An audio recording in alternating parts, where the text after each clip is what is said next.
a goose. She raised him from a baby and she called him Bruce. Around his neck she would walk him with a noose, and everybody around town called her Mother Goose.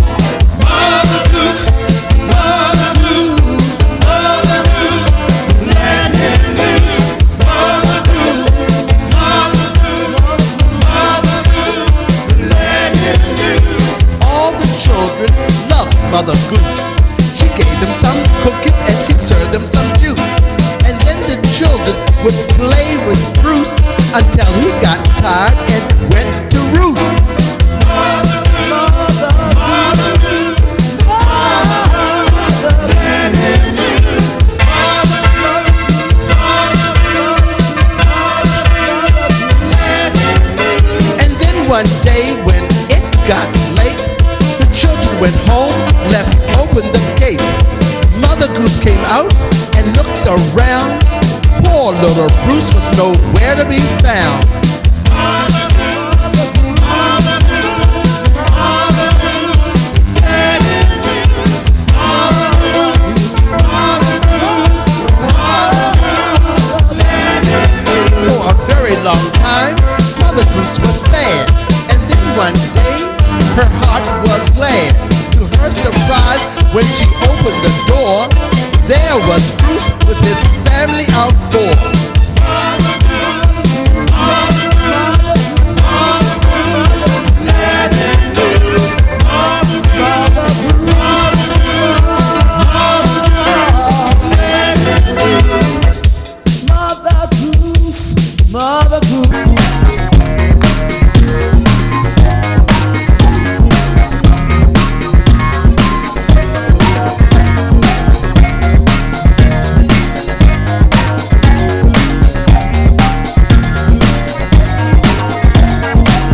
Welcome back, everybody. We're glad to have you with us again, and we have a very special guest right now. Yes, John.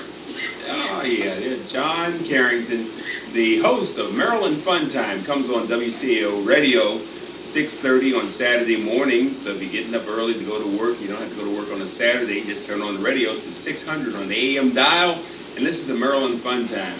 I interview people regarding various fun activities that are available around town, things that you can do at low cost or no cost with your family and friends. Maryland Fun Time. I've had on circus entertainers. I had a guy who was one of the world's greatest amateur wrestlers. He had won like 852 wrestling matches, amateur wrestling matches, and he was on my show. I had a person who was planning a crab feast, and they were explaining how to organize an activity to make money. And the crab feast is a fun thing that you can do, but it's also something that's very profitable if you're a person who's good at organizing people and selling tickets. So I just do a variety of shows that help you to find ways to add value and quality to your fun time. The program's name is Maryland Fun Time. Comes on 6:30 Saturday mornings on the WCAO Radio, Heaven 600, hosted by John Carrington. Oh, that's who I am. But I was listening to your stories, and I like the stories about the mice, and there's a favorite story I'd like to do with the children, if it's okay with you. Please, love to. All right. The name of this story is Little Bunny Foo-Foo. Everybody, do like this. Make two little bunny ears, okay? And there's a little song to the story. It goes like this. Little bunny foo-foo running through the forest, scooping up the field mice and bashing them in the head. So everybody, let's try that. Right, hold your fingers up. All right, okay. Everybody repeat after me. Little bunny foo-foo running through the forest, scooping up the field mice and bashing them in the head. All right, on the count of three, we're going to do that. Ready? 1, 2, 3. Little bunny foo-foo running through the forest, scooping up the field mice and bashing them in the head. Down came the good fairy, and she said, little bunny foo-foo, don't run through the forest, scooping up the field mice and bash them in the head. You have 3 chances to be a good hare. Little bunny foo-foo running through the forest, scooping up the field mice and bash them in the head.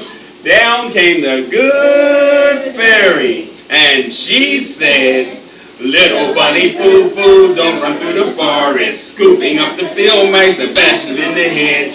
You have 2 chances to be a good hare.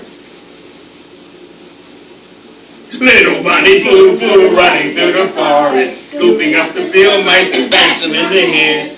Down came the good fairy, and she said, little bunny flew, flew, don't run through the forest, scooping up the field mice and bashing them in the head.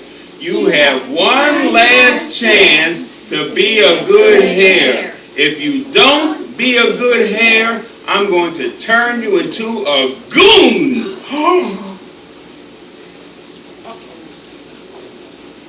Little bunny foo foo running through the forest, scooping up the field mice and bash them in the head.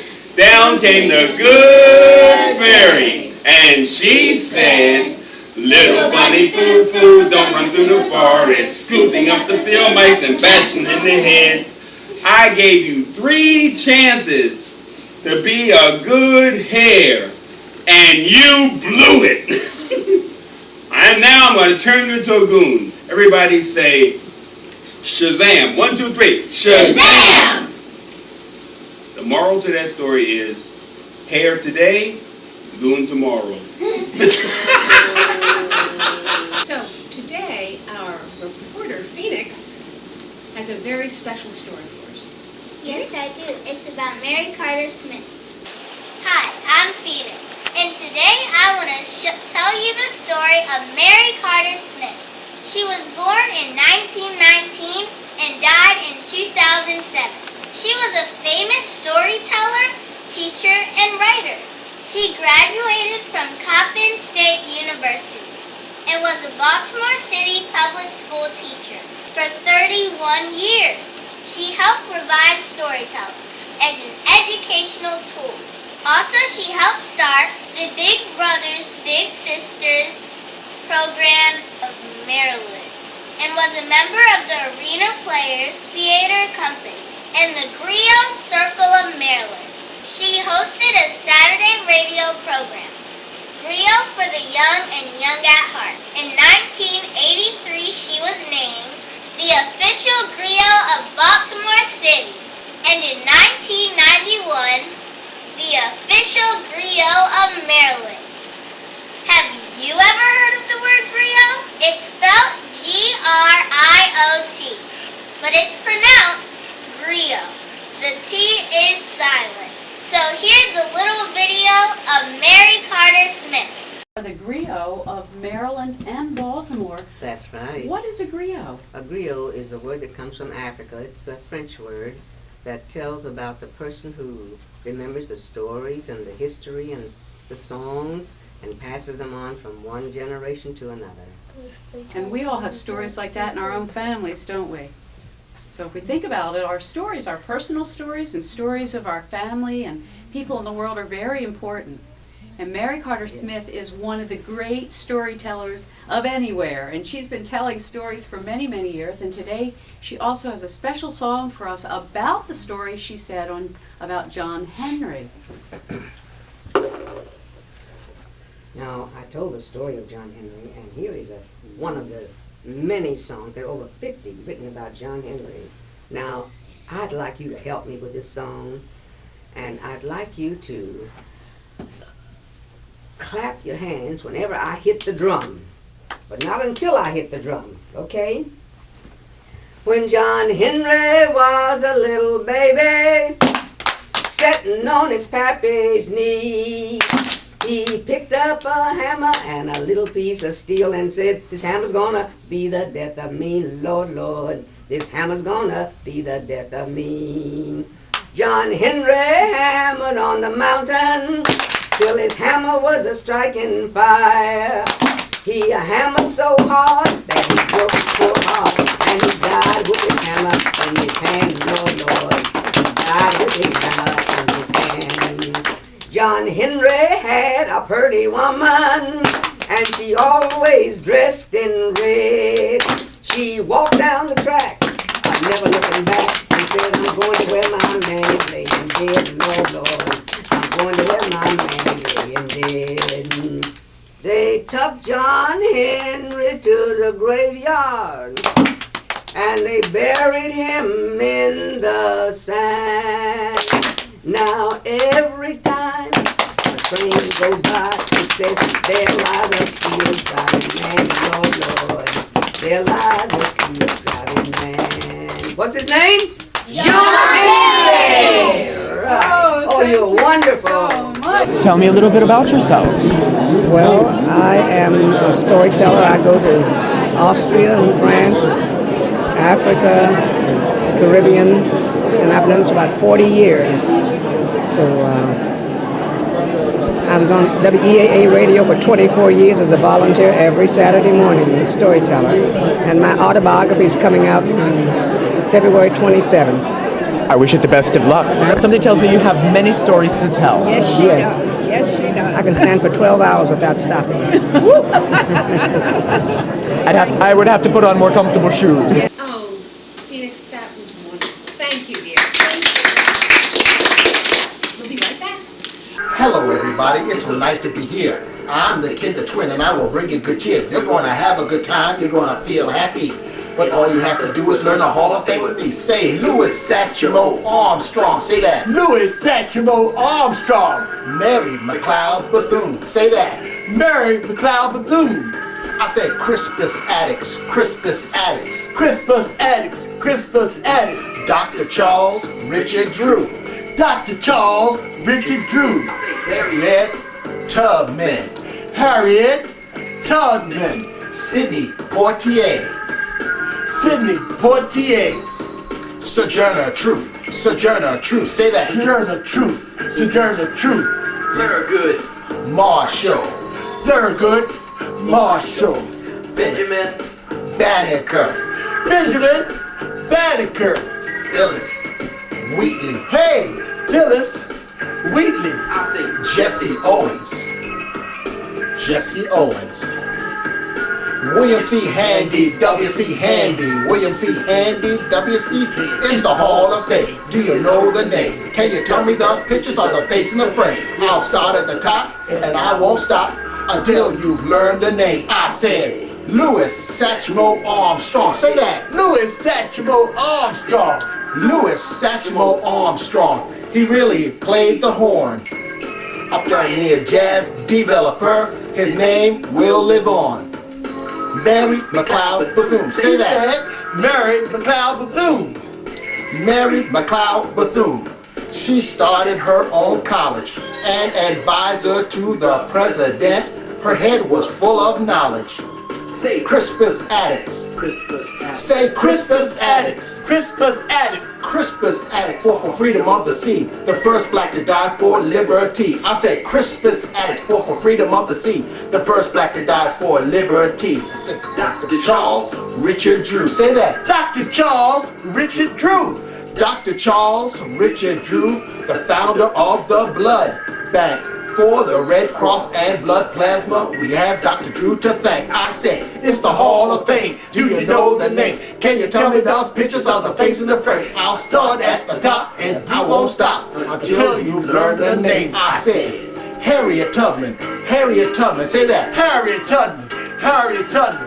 Harriet Tubman, a very brave woman who helped many slaves to achieve freedom. Her strength and courage helped to carry the load. The conductor of the Underground Railroad, Sidney Poitier. Sidney Poitier, say that. Sidney Poitier. Sidney Poitier. Sidney Poitier, a superstar. The first black actor to win an Oscar. Sidney Poitier, a superstar. The first black actor to win an Oscar. Sojourner Truth. Sojourner Truth. Say that. Sojourner Truth. Sojourner Truth. Sojourner Truth, first feminist of her day. She really made people hear what she had to say. Say it. Sojourner Truth, first feminist of her day. She really made people hear what she had to say. Thurgood Marshall. Say that. Thurgood Marshall. Thurgood Marshall, for justice he fought. The first black judge on the Supreme Court. He argued and argued for integration. And that's how we got it all over the nation. It's the Hall of Fame. Do you know the name? Can you tell me the pictures of the face in the frame? I'll start at the top and I won't stop until you learn the name. Hey, did y'all like that? Because I had a lot of fun there. And I love seeing to say Thurgood Marshall. Say that. Thurgood Marshall. Thurgood Marshall, for justice he fought. the first black judge on the Supreme Court. He argued and argued for integration, and that's how we got it all over the nation. It's the Hall of Fame. Do you know the name? Can you tell me the pictures of the face and the frame? I'll start at the top and I won't stop until you learn the name. Hey, did y'all like that? Because I had a lot of fun dancing. And I loved seeing Kid the Twin dance. You know, that's very rare. He didn't tell me he couldn't dance, but he did a good job on that. What do you think? Do you think that was nice? Did you enjoy yourself, Kid the Twin? I had a ball. I enjoyed it too. I didn't know that so many people did so many things in the African American community. Well, that's what we're talking about. We're teaching people about the Hall of Fame, and he did a lot of things that people are not realizing. And I'm so glad to give a chance to put it together and work it together. And you know, who knows? I got another set of friends of modern day Hall of Fame we might get a chance to do sometime. Okay. The Hall of Fame with people like Barack Obama and all just in modern day. Those were people who were a long time ago, at least 50 years. Oh yeah, and Maryland Funtime is really proud to be sponsoring Mother Goose. And of course the Chadwick Crab story that you're going to read here and all the other things that you're doing. You're doing a wonderful job. You give me this hand. All right. So we're never going to forget about Bonnie Fufu, are we? All right. So has anybody know this book? Anybody heard the book Chadwick the Crab? Everybody knows what it is. Yeah, you have. Have you read the story? Yeah. Oh, good. All right. Maybe you have. But everybody knows what a Maryland blue crab is, right? But Maryland is famous for its blue crabs. Anybody ever had crabs? Steamed crabs to eat? Yeah? Yeah, they're good, huh? Yeah. So, hard to eat, right? You have to know. Still, it's worth it. But this is a story called Chadwick the Crab, written by Priscilla Cummings and illustrated by A.R. Cohen. And what I'm going to do is I'm going to read a little bit of this each time. All right, so I'm going to try and leave you hanging to see what's going to come next. Beneath the deep blue waters of the Chesapeake Bay, where sailboats skim over the waves and fishermen fish, there lived a crab named Chadwick. Chadwick was not a very large crab, but he could swim faster than any of his buddies. He was quite handsome. His shell was greenish-brown, but he was called a blue crab for the stripe of bright blue color that ran down his thick claws. Chadwick liked to have fun, and though he had lots of friends, he worried that there was more to life than eating eel grass, tall grass, and playing games in the marsh. He yearned for an adventure, for fame and fortune. Who here wants to have an adventure? Yeah, everybody wants to have an adventure. And he was beginning to wonder if others felt the same way. Is there something missing in your life? Chadwick asked Bug-Eyed Benny, a crab whose eyes seemed to pop right out of his head. Well, no, said Bug-Eyed Benny. Not that I can see. Chadwick asked Pincher Pete, a crab who had claws so strong he could squeeze a tin can in half. Is there something you could use in your life, Pete? Why, yes, Pete said. A new suitcase. A suitcase? Chadwick was confused. Yes, said Pete, for the trip to the bottom of the bay this winter. Chadwick's eyes drooped. It was fall. Time for the crabs to start packing for their annual trip to the deep and warmer water at the bottom of the bay where they spent the cold winter months napping. It was something Chadwick did not enjoy. He hated to admit it, but it was terribly boring. Chadwick didn't want to think about the winter nap, so he drifted off in the water and headed for Shady Creek to find his friend Orville, the oyster. Chadwick liked to talk to Orville, even if Orville never talked back. Anybody ever seen an oyster? Anybody know what an oyster is? Right? Orville just stayed in his shell day in and day out. That's what oysters do. He never went anywhere and he never did anything. But Chadwick had a hunch Orville was always listening and was really very smart. Before Chadwick could say anything to Orville, though, Matilda burst through the tall marsh grass and tripped over the oyster. "Oh, good afternoon, young crab," she said in her shrill voice as she straightened her pillbox hat. Matilda was a fussy old egret who wore reading glasses halfway down her beak because her eyes were so bad. She was always squinting and bumping into things. This embarrassed her because Matilda was a very polite and proper bird. Why, she didn't even like to get her feet wet. And when she walked through the marsh, she picked up her dainty long legs high out of the water. "Hello, Matilda," said Chadwick. "How are you?" "I'm fine. But these oysters," she went, "don't they have anything better to do than just lie around in the sand?" She ruffled her feathers angrily and strutted off in a huff. Chadwick chuckled and dug his little legs into the cool sand. He thought about taking a trip. Maybe going to visit his Uncle Fred, a fiddler crab who lived in a marsh off the North Carolina coast. But North Carolina was a long way from Maryland. Too far for a Chesapeake Bay blue crab to swim. A rustling in the bushes startled Chadwick. A rustling in the bushes startled Chadwick. What do you think it might have been? What do you think was rustling in the bushes? A human. Could have been a human. Could have been a human. Anyway, could have been a snake. Ooh, that's even scarier. We'll find out next time. Aww. You just have to come back and hear it again. Thank you all for being with me today. John, particularly, thank you for being with me and sponsoring Chadwick the Crab. And come back and see us again on another Mother Goose on the Loose. We'll be right back. Started small. Then it went global. Gamers from North America coming together with gamers from all around the world, from all walks of life, getting together to play games for 24 hours and raise money to help cure sick kids. With all funds raised staying local with Children's Miracle Network hospitals and partner hospitals internationally. For more info or to sign up, visit www.extra-life.org. Play games, heal kids.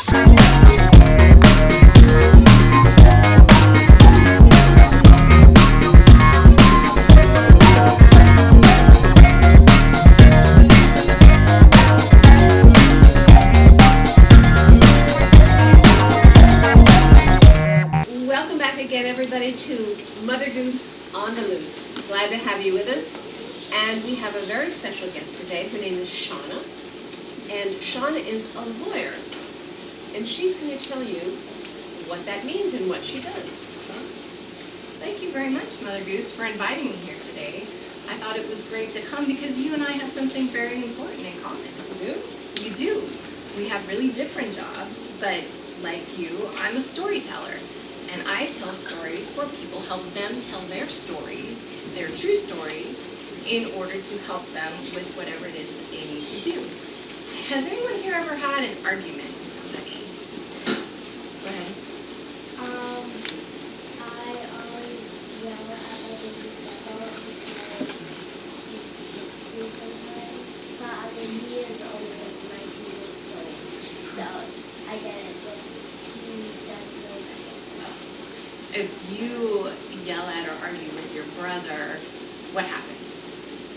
I get yelled at. So your parent steps in and says, "Wait a minute." But I don't like it because the one time he was chasing me and he banged my pinky finger into the fridge, and it felt like I fractured it or broke my bone or something. And I kept on crying and my mom just let me play around, and I got mad because I wanted to put him on timeout and put him in the corner of his chair. But your mom decided what would happen in that situation, right? Does anybody else have a story? Go ahead. With my sister, we always fight, and mom like gets in the middle of it, and she says who like gets the front seat or who gets the last piece of candy or says that you got more of this and she got less of it, so she gets it. So she sometimes decides that you win, and she sometimes decides that your sister wins, right? You had a story also, correct? Yeah, sometimes me and my like, we fight, like, if I go over to our house to play, and I pick up a toy, because she already has a toy, and if I pick up a toy, she's that she's playing with it, and I say that I'm playing with it, she'll take that toy away from me, so I tell my mom. And when that happens, does her mom come and decide whether you get the toy or your friend gets the toy, or does she take the toy from both of you? She decides. Okay. Well, that's kind of like what lawyers do. How many have seen TV shows with lawyers? And can anybody tell me what it looks like they do? Go ahead. They defend their client of what they say, so that they're the one who gets the innocent verdict. And is there a person in the courtroom who decides which side wins and which side loses? The judge. Correct. So that's why lawyers have a very important role in storytelling, because whoever your client is, the person that you're either, sometimes you're defending them because they've been accused of something. Maybe they did it, maybe they didn't, but your job is to defend them. And sometimes there's just two parties who have a disagreement. Maybe they're neighbors and they think that, somebody should move their fence a little bit closer to the other house or to this house. And each side gets a lawyer to help them figure out how to tell the judge their side of a story in the way that the judge can understand and in the way that the law works, so that the judge can use the law to figure out who has to move their fence, or who is right and who is wrong, who wins, who loses, or whether the person committed the crime or not. And that's kind of why lawyers, it's really important to know how to tell a good story, because you have to listen to your client and put their story into words for the judge. So one of the really interesting things for me about being a lawyer is that it's a job that it's a great lucrative job, and we definitely need lots of strong women lawyers. Is there anyone here who's ever thought about going to law school? Great, good job. And what do you think would be exciting about that? Getting to actually do the job and go to court. So you like being in front of the court, in front of the judge? Anybody else have any thoughts? Does anybody have a relative who's a lawyer? Okay. There are lots of different kinds of things that lawyers get to do, and some of them go to court, which is the kind of lawyer that you all know, and other lawyers do things like write wills for people, or they help companies comply with the law, and that's the kind of lawyer that I am. I do a lot of that. I help companies make sure that they understand what all the laws are that apply to their business, and that they can comply with them so that their business is successful. Shauna, thank you. Storytelling is important. Storytelling is how people get to know each other, how people learn things. We all learn something from Aesop's fables. We learn something from Shauna. Learning to tell a good story is a very important skill to tell. So go home and practice your storytelling. You out there, go find somebody and tell them a really, really good story. And practice your storytelling. That's it for today. Thank you for being with Mother Goose on the Loose and all of my friends. We'll see you again soon. And then the children would play with Bruce until he got tired and went to roost.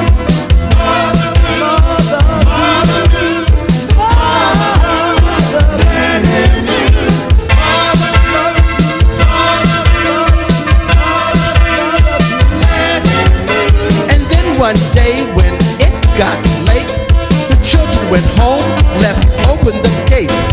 Mother Goose, for